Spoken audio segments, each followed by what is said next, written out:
আমাদের দেশে মাহফিলের মঞ্চে কারো সমালোচনা করার মতো আলেমের অভাব নেই, কিন্তু সাধারণ মানুষের কাছে আল্লাহ এবং তার রাসূলের আদেশ নিষেধ পৌঁছে দেওয়ার মতো আলেমের সংখ্যা খুবই কম ভাই।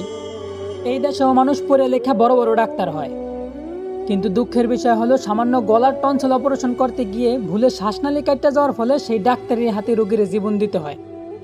হ্যাঁ, এই দেশটা স্বাধীন হয়েছিল লক্ষাধিক নারী পুরুষের রক্তের বিনিময়ে, কিন্তু লজ্জার বিষয় হলো এই স্বাধীন দেশেও দেশের মা বোনরা আজ সুরক্ষিত নয়।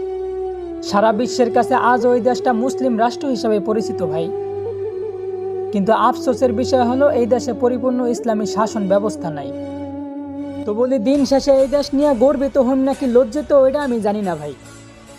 তো এতটুকু জানি যে এই দেশ নিয়ে গর্ব করা আর সিটি গোল্ডের চেন স্বর্ণের চেন মনে করা, দুটোটা একই ভাই।